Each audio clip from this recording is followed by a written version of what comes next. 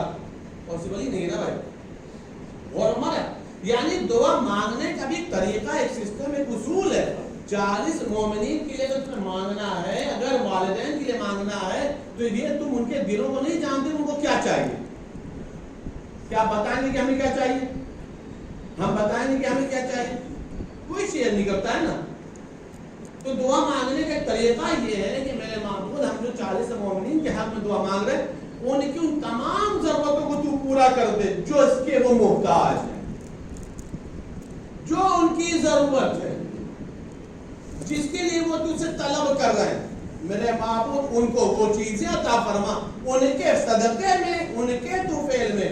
جب تو ان کی دعا کو قبول کر رہا تو میرے معبود میری دعا کو قبول کر. اب بات سمجھ میں آئے کہ دعا کا طریقہ یہ 40 مومنین. اگر ہم اس سسٹم کے تحت، اس طریقے کے تحت اللہ کی بارگاہ میں دعا مانگیں گے تو انشاءاللہ تعالیٰ دعا قبول ہو جائے. لیکن ہم جب دعا مانگتے ہیں تو ہمارے طریقہ ایک دعا الگ ہوتا ہے، ڈیفرنٹ ہوتا ہے. ڈیفرنٹ کیا ہوتا ہے؟ ہم جو دعا مانگتے ہیں وہ اپنے لیے پہلے مانگتے ہیں، اپنے لیے پہلے لب کھولتے ہیں. سسٹم میں کیا، طریقے میں کیا؟ پہلے دوسرے کے لیے منہ کھولو، پہلے والدین کے لیے دعا کرو، پہلے مومنین کے حق میں دعا کرو، تب جا کر کے تمہاری دعا قبول ہو. جہاں پر سسٹم ہی غلط چل رہا، جہاں پہ سسٹم ہی فیل ہو اور اس کے بعد بھی اگر کوئی دعا قبول ہو جائے تو یہ اللہ کا کرم سمجھیں، آپ یہ اللہ کا فضل سمجھیں، یہ اللہ کا رحم سمجھیں. ورنہ جس انداز سے دعا مانگی اس انداز سے دعا قبول ہونے کا کوئی مطلب ہی نہیں. اسی طریقے سے کچھ وقت قرار دیے گئے دعاؤں کی قبولیت کے لیے، کچھ وقت قرار دیے گئے. دیکھیے یوں تو آپ 24 گھنٹہ اللہ سے مانگتے ہیں. چھٹے امام حضرت امام جعفر صادق علیہ السلام سے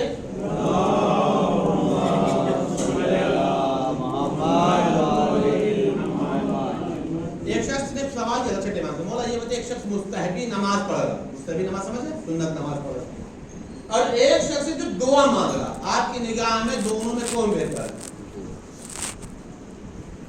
ایک شخص جو مستحبی نماز پڑھ رہا ہے اور ایک شخص جو دعا مانگ رہا اللہ کی بارگاہ. چھٹے امام نے فرمایا جو اللہ سے دعا کر رہا ہے وہ ہماری نگاہ میں بہتر ہے. سامنے والے نے پوچھا کیوں؟ کہا اس لیے کہ تم سمجھ رہے کہ وہ طلب کر رہا ہے. دعا مانگنے والا طلب نہیں کرتا، وہ اللہ سے گفتگو کیا کرتا ہے، وہ اللہ سے راز و نیاز کیا کرتا ہے. اسی طریقے سے پاک امام حضرت امام محمد باقر علیہ السلام سے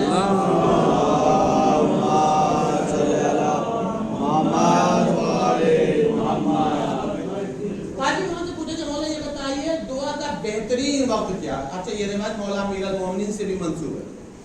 ممکن ہے کہ مولا علی کی بھی حدیث ہو اور قاسم امام کی بھی حدیث ہو، بہرحال کل ملا کے ہے آل محمد کے گھرانے کی حدیث. مولا یہ بتائیے دعا کا بہترین وقت کیا؟ مولا نے فرمایا دعا کا بہترین وقت اللہ نے 5 ٹائم رکھا ہے. مولا کیا کہ جو اللہ نے نماز واجب قرار دی ہے یہ بہترین وقت میں اللہ نے واجب قرار دیا ہے. اور اس بہترین وقت میں جب اللہ سے کوئی دعا مانگتا تو اللہ دعا قبول کرتا. اچھا ہے کہ سامنے والا ہوشیار تھا. سامنے والا ہوشیار کا مطلب کیا؟ اس لیے کہ ہم لوگ کے پاس جتنا نماز کا وقت ہے اس سے کم وقت دعا مانگنے کا. ہماری نماز 5 منٹ ہوتی ہے، 60 منٹ ہوتی ہوگی جماعت، 8 منٹ ہوتی ہوگی، فوراً تو 4 ہی منٹ ہو جاتی ہوگی. اور کرنا اور لیکن یہ 4 5 8 منٹ جتنا میں بتایا ایک نماز کے لیے، کیا ہم 8 منٹ بھی دعا مانگتے ہیں؟ اس لیے میں نے بولا کہ جتنا نماز کا وقت کم ہے ہمارے لیے اس سے بھی کم وقت سے دعا کریں، اس سے بھی کم وقت. اب اتنے ہم کیا کیا دعا مانگیں؟ ایسا نہیں کہ وقت کم ہے، ہمارے پاس وقت نہیں ہے، ہمارے پاس وقت نہیں ہے، ہمارے پاس دعا مانگنے کا ٹائم نہیں ہے، ادھر سے قبول کرنے کے لیے بہت ہی ٹائم ہے۔ پریشانی ہماری طرف سے آ رہی ہے، ادھر سے کوئی پریشانی نہیں، ادھر سے کوئی کنجوسی نہیں ہے، ادھر سے کوئی لمیٹڈ نہیں ہے، ادھر سے کوئی باؤنڈیشن نہیں ہے، ادھر سے کوئی پابندیاں نہیں ہیں۔ پابندی جتنی لگا کیا ہم نے اپنے پیروں میں ڈال دیا، ہم نے اپنے ہاتھوں میں ڈال دیا، ہم نے اپنے لبوں پہ ڈال دیا، ہم نے اللہ کی بارگاہ میں سوال ہی کم کی۔ معصوم نے فرمایا اس کے علاوہ بھی کچھ وقت ہے، کیا مولا کیا؟ کا بہترین وقت یہ ہے کہ جب بیٹا باپ کو یا باپ بیٹے کو محبت بھری نگاہ سے دیکھتا ہو تو اللہ دعا کو قبول کرتا ہے۔ حسد نگاہ، محبت بھری نگاہ سے کچھ نہیں ہے، بیٹھے ہیں باپ بیٹے، والدین بیٹھے ہوئے، کچھ نہیں۔ حالانکہ یہ کہنا تو بیکار ہے کہ کچھ نہیں، ورنہ باپ بیٹے بیٹھے تو دونوں کا موبائل ہے، وہ دوسرے کو کم دیکھتے ہیں، موبائل زیادہ دیکھتے ہیں۔ بہرحال جب محبت بھری نگاہ باپ بیٹے کو، بیٹا باپ کو، ماں بیٹے کو، بیٹا ماں کو دیکھے تو یہ بہترین وقت ہوتا ہے دعا کی قبولیت کا۔ یعنی اس ٹائم جب اللہ سے دعا مانگو اللہ دعا کا مولا اور کوئی بہترین وقت؟ مولانا فرمایا ہاں کیا یہ سارے وقت بتا رہا ہوں، اس بات کو محسوس کریے گا۔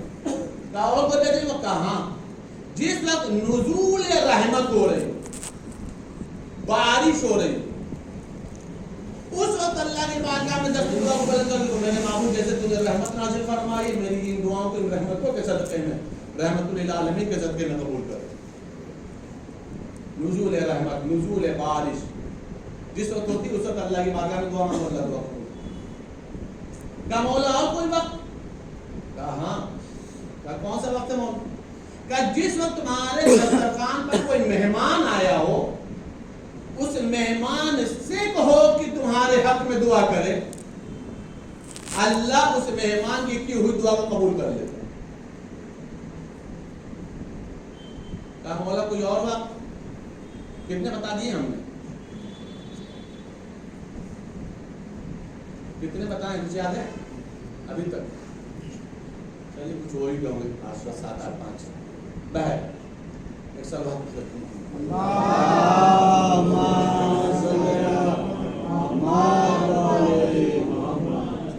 کہا مولا اور کوئی وقت؟ کہا ہاں۔ کہا کس وقت؟ کہا خدا نہ خواستہ کوئی بیمار ہو، اس کی عیادت کے لیے جاؤ، اس بیمار سے کہو کہ تمہارے حق میں دعا کرے، اللہ اس کی دعا کو قبول کر لے۔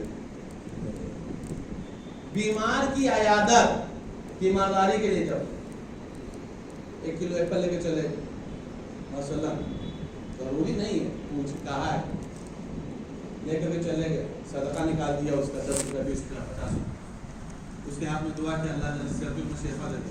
اب اس سے تم کہو نا کہ بھائی ہمارے لیے بھی تم دعا کرو۔ اس نے کہا مولا یہ بتائیے، بیمار تو بیچارہ خود ہی محتاج دعا بنا ہوا ہے، اسے تو خود دعائیں شفا چاہیے، اور آپ یہ کہہ رہے ہیں بیمار تمہارے حق میں دعا کرے گا تو تمہاری دعا قبول ہو جائے گی۔ مولا نے فرمایا اس کی ایک وجہ ہے۔ کہا مولا کیا؟ کہا اللہ نے بیماری پر کوئی اجر نہیں رکھا، کوئی اجر نہیں، کسی کو بخار ہو گیا تو کوئی اجر نہیں ہے، لیکن اللہ نے بیماری پر جہاں اجر نہیں رکھا، وہیں اگر ایک انسان ایک دن بھی بیمار ہو جاتا ہے تو اللہ اسے گناہوں سے پاک کر دیتا، اللہ اس کے گناہوں کو بخش دیتا ہے، اور جب اللہ کی نگاہ میں وہ بخشا ہوا ہوتا ہے تو ظاہر سی بات اس کے نامہ اعمال میں کوئی گناہ نہیں ہے۔ ایسا بندہ جب اللہ کی دعا بارگاہ میں دعا کرتا ہے تو اللہ دعا کو قبول کرتا ہے۔ بیمار کیا ہے؟ مہمان کے لیے مہمان سے کہو، بیمار کے عیادت کے لیے جاؤ تو بیمار سے کہو، بارش ہو رہی ہو تو بارش کے وقت ہو، ماں باپ بچوں کو دیکھ رہے ہو، بچہ ماں باپ کو دیکھ رہا ہو، اس وقت دعا مانگ۔ یہ وہ وقت بتائے گا نماز کا، یہ جو بہترین وقت ہے، نماز فجر، نماز ظہر ہے، نماز مغرب ہے، اس وقت دعا مانگو، خداوند عالم دعا کو قبول کرتا ہے۔ اب اس کے بعد مولا نے عجیب جملہ ارشاد فرمایا، کہا ان کے علاوہ بھی کچھ وقت ایسے اللہ نے رکھے ہیں کہ جس وقت اللہ اس بات کو پسند کرتا ہے کہ بندہ اس وقت مانگے ہم دے دیں. اس کے پہلے کیا تھا؟ اس کے پہلے جتنی چیزیں بتائیں کیا تھی؟ بندہ پسند کرتا ہے کہ اللہ دے دے. بندہ پسند کرتا ہے کہ اللہ دے دے. اس کے علاوہ بہترین وقتوں میں کچھ وقت اللہ نے ایسے رکھے ہیں کہ جس وقت اللہ پسند کرتا ہے کہ بندے کو دے دے. دونوں میں فرق سمجھ میں آیا؟ ایک طرف یہ کہ بندہ چاہ رہا ہے کہ اللہ دے دے، اور ایک طرف یہ ہے کہ اللہ چاہ رہا ہے کہ ہم بندے کو دے دیں. دونوں میں افضل کون ہوا؟ جدھر سے ادھر چاہت ہو، خواہش ہو، پسند کرے کہ ہم بندے کو دے دیں. اللہ چاہ رہا ہے کہ ہم بندے کو دے دیں. کہ مولا یہ کون سا وقت ہے؟ کہ یہ جو وقت ہے وہ نماز شب کا وقت. یہ جو وقت ہے نماز شب کا وقت. اس وقت اللہ چاہتا ہے کہ بندہ ہم سے مانگے، ہم بندے کو عطا کریں. یہ وہ وقت ہوتا ہے کہ جس وقت صرف اور صرف بندہ ہوتا ہے، معبود ہوتا ہے. اچھا ایک بات غور کریں، پریکٹیکل ہے، تجربہ ہے، ہو سکتا ہے ہمارے دماغ کا وسوسہ بھی ہو، کوئی مسئلہ نہیں، آپ اپنے حساب سے سوچ لیجیے گا. آپ یہ 5 وقت کی نماز پڑھی، اس پہ سینکڑوں خیال آئیں گے. اپنا تجربہ بتا رہا ہوں، سینکڑوں خیال آ سکتے ہیں. لیکن آپ نماز شب پڑھیے گا، جہاں تک بہر اللہ توفیق میں اضافہ کرے، جیسے ہم بول رہے ہیں خدا کرے ویسا ہی ہمارے ساتھ بھی ہو، آپ کے ساتھ بھی ہو. بہر تجربہ بتا رہا ہوں. 5 وقت کی نماز میں تو خیالات آ جاتے ہیں، نماز شب میں خیال نہیں آتا. ہم تجربہ بتا رہے ہیں تو آپ اپنے ساتھ سمجھ لیجیے گا. آپ نماز شب پڑھی، الحمدللہ زیادہ تر لوگ پڑھتے ہیں، جہاں تک مجھے معلوم ہے. اب نماز شب میں بہر خیال نہیں آتا. پتہ کیوں؟ اس وقت وہ ٹائم ہوتا ہے کہ جس وقت نہ ہمیں مارکیٹ سے کچھ لانا ہے، نہ ہمیں کسی کمپنی سے ملنا جلنا ہے، نہ ہمیں کسی سوشل میڈیا سے کوئی چیٹ کرنا ہے. موبائل سائڈ میں پڑا ہوا ہے، ہم مصلی پر ہیں، مارکیٹ کھلی نہیں ہے، وائف کا فون آنے والا ہے نہیں کہ فلاں سامان لے کے آئیے گا.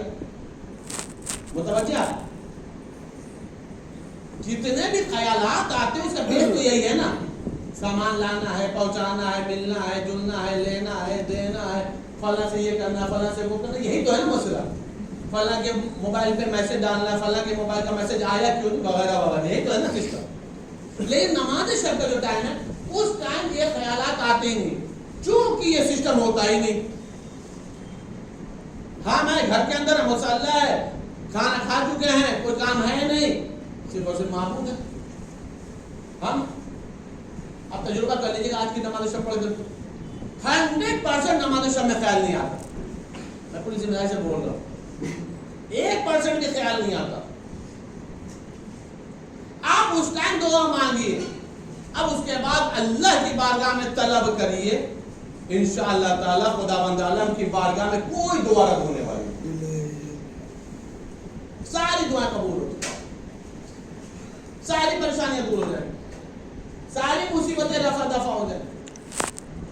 اس لیے کہ اس وقت بندے کی خواہش نہیں ہوتی کہ مجھے مل جائے. اللہ چاہتا ہے کہ میرا بندہ مانگے اور ہم اسے عطا کریں. سوال یہ ہے کہ ہم نے اس ٹائم مانگا کیا، ہم نے اللہ کی بارگاہ میں طلب کیا کیا، اللہ کی بارگاہ میں سوال کیا کیا. معصومین علیہ السلام نے نماز شب کے جو فوائد بیان کیے ہیں، جو بینیفٹس بیان کیے ہیں، وہ صرف مانگنے والا مسئلہ ہی نہیں ہے کہ صرف مانگنا ہے. چھٹے امام حضرت امام جعفر صادق علیہ السلام نے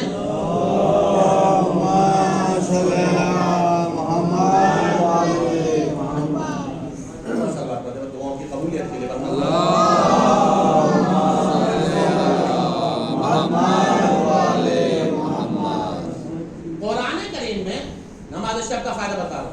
نماز شب اس لیے نہیں ہے کہ ہم مانگے صرف، وہ تو وقت وہ ہے کہ جو مانگنے والا ہے، وہ تو وقت وہ ہے جو مانگنے والا، راز و نیاز کرنے والا، گفتگو کرنے والا. آپ کو پتہ ہے، پہلے قرآن کی آیت بتا رہا ہوں، اس کے بعد پھر نماز شب کا فلسفہ بتا. قرآن کریم میں خداوند عالم نے ایک مقام پر عجیب جملہ ارشاد آیت قرآن کی کہ اگر کوئی بندہ نافل تہجد پڑھتا ہے یعنی نماز شب پڑھتا ہے تو ہم اسے آخرت میں مقام محمود عطا کریں گے. کون سا مقام؟ آخرت میں مقام محمود سے بڑا کوئی مقام نہیں ہے بھائی، پوری ذمہ داری سے بول رہا ہوں. آخرت میں مقام محمود سے بڑی کوئی جگہ ہی نہیں ہے، افضل جگہ کوئی ہے ہی نہیں. اور آپ یاد رکھیں اس جگہ پر اللہ نے جو سب سے پہلے عطا فرمایا ہے وہ اپنے حبیب حضرت محمد مصطفیٰ صلی اللہ علیہ وآلہ وسلم.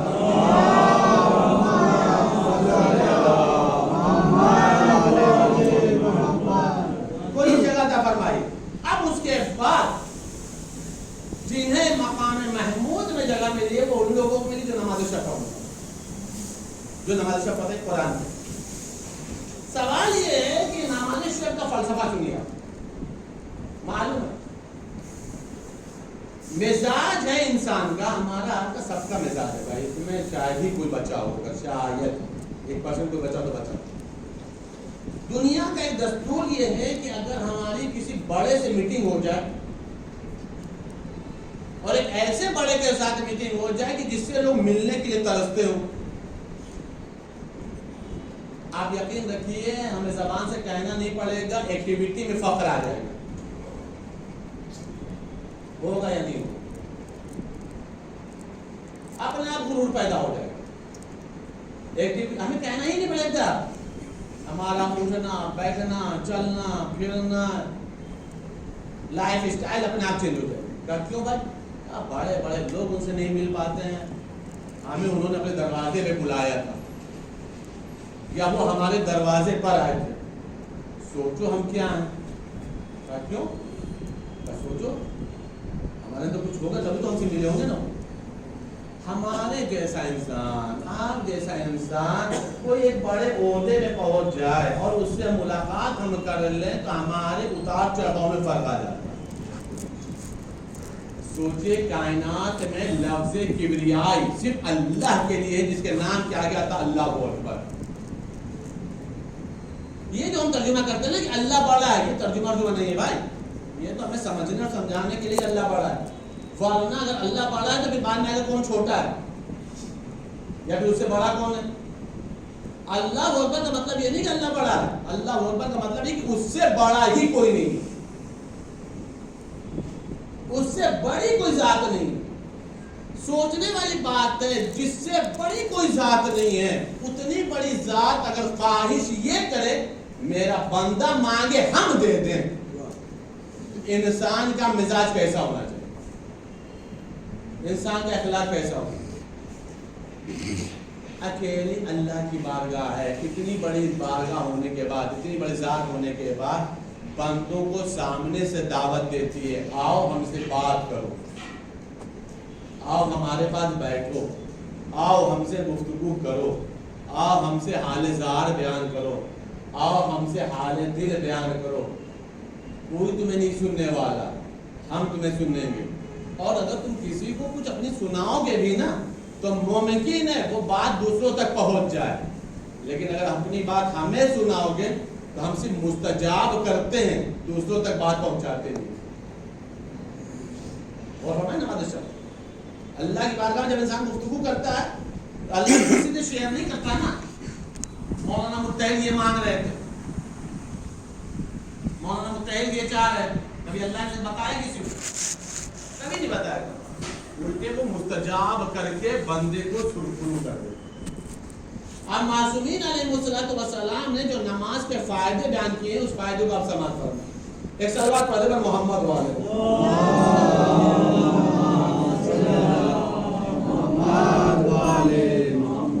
سارے فائدے تو نہیں بیان کریں گے، اس لیے کچھ فائدے ہم نے ماہ مبارک رمضان میں بھی بتائے تھے، اس کے پہلے بھی بتائے تھے. اب کچھ الگ فائدے اس بات فائدے کو سماعت فرما دیں. معصوم فرما رہے جب کوئی انسان نماز شب پڑھتا ہے تو نماز شب ایک ایسی نماز ہے کہ جو نمازی کو اللہ کی رضا عطا فرمائے گا، یعنی اللہ اس سے راضی ہو جائے. ہمارے قوم کون سا عمل ہے کس سے اللہ راضی ہو ہمیں پتہ نہیں ہے. خدا نخواستہ اللہ کس عمل سے ناراض ہو گیا ہمیں معلوم نہیں, اللہ محفوظ رکھے. لیکن نماز شب کے لیے معصوم فرما رہے ہیں نماز شب پڑھنے والا جب نماز پڑھتا ہے تو خدا بندے عالم اپنی رضا کا اعلان کرتا ہے, میں اس بندے سے راضی ہوں, میں نے اپنی رضا اس کے اندر شامل حال کی. اسے مولا فرما رہے نماز شب پڑھنے والا ایک ایسا رفیق ہوتا ہے کہ جن کے رفیق کو فرشتے کہا جاتا ہے. رفیق سمجھ میں آیا؟ دوست, احباب کا نماز شب پڑھنے والوں کے دوست کو فرشتے کہا جاتا ہے. اس کے معصوم فرما رہے ہیں جو شخص نماز شب پڑھتا ہے وہ صرف نماز شب نہیں پڑھتا, سنت انبیاء پر عمل کرتا ہے. سنت انبیاء پر عمل کرتا ہے. اس کے بعد مولا فرما رہے ہیں جو شخص نماز شب پڑھتا ہے نور معرفت الہی کو حاصل کر لیتا ہے. اس کے بعد مولا فرما رہے ہیں دیکھو جو شخص نماز شب پڑھتا ہے خداوند عالم اسے دنیا کی ساری آسائش اور راحت اور سکون عطا فرماتا ہے. دنیا کی ساری آسائش جو اسے چاہیے وہ ملے گی, جو راحت چاہیے وہ ملے گا, جو سکون چاہیے وہ ملے گا. یہاں روک کر کے ایک بات عرض کر دیں, عمومی طور پر ہم لوگ جو سکون تلاش کرتے ہیں نا وہ مادی چیزوں میں سکون کرتے ہیں. اللہ نے مادی چیزوں میں سکون رکھا ہی نہیں. مثال دے رہا ہوں, مثال کے طور پہ گرمی لگی, سکون کیسے ملے گا؟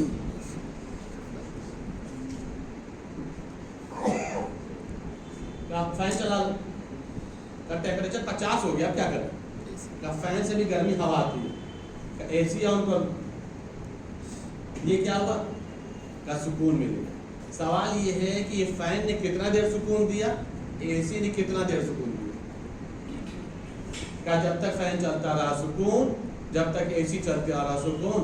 خدا نہ خواستہ لائٹ چلی گئی, اس لیے کل رات بہت مشکل گزارا ہم لوگوں نے, پوری رات لائٹ نہیں تھی ہماری, اپنا تجربہ بتا رہا ہوں, غور کریے گا. خدا نہ خواستہ لائٹ چلی گئی, فین نے بھی جواب دے دیا, اے سی نے بھی جواب دے دیا, کیا سکون مل جائے گا؟ کیونکہ تم نے سہارا غلط لیا تھا, اور جو سہارا لیا تھا اس سہارے کو کبھی نہ کبھی تو ٹوٹنا ہی تھا. تمہیں سمجھنے اور سمجھانے کے لیے کیا پھر سکون کیسے ملے گا؟ کیا قرآن آواز دے رہا اللہ بذکر اللہ تطمئن القلوب. ہم نے کسی بھی مادی چیزوں میں سکون قلب رکھا ہی نہیں ہے, ہم نے سکون رکھا ہے تو صرف اپنے ذکر میں سکون رکھا ہے, اللہ کے ذکر میں سکون. مولا فرمائے جو شخص نماز شب پڑھتا ہے ہم اس کو قلبی سکون عطا فرماتے ہیں, اس کو آسائش اور راحت عطا فرماتے ہیں, اس کے دنیا کے اندر امن اور عافیت عطا فرماتے ہیں. اس کے مولا فرمائے جو شخص نماز شب پڑھتا ہے ہم اس کے اوپر کبھی بھی شیطان کو غالب نہیں ہونے دیتے. شیطان نماز شب پڑھنے والے کو غالب نہیں آنے گا, کبھی بھی اس کے اوپر اس کا ہاتھ نہیں چلنے والا. اس کے مولا فرما رہے ہیں نماز شب پڑھنے والا کبھی بھی دشمن سے ڈر کر کے زندگی نہیں گزارتا ہے, اس لیے کہ نماز شب پڑھنے والے کے اوپر کبھی انسانی دشمن بھی غالب نہیں آ سکتا. اس کے مولا فرما رہے ہیں نماز شب پڑھنے والے کی دعا قبول ہوتی ہے. پھر مولا فرما رہے ہیں نماز شب پڑھنے والے کے اعمال قبول ہوتے ہیں. دو الگ الگ چیزیں ہو گئی بھائی.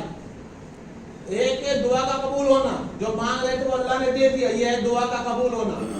لیکن نماز پڑھنے کے بعد دعا مانگ رہے تھے, دعا قبول ہو گئے, نماز قبول ہوئی کہ نہیں اس کی کیا گارنٹی؟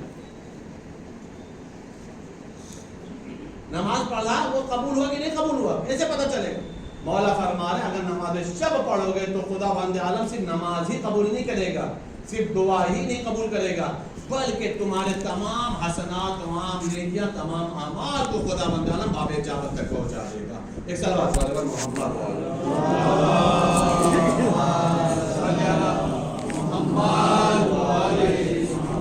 بسم اللہ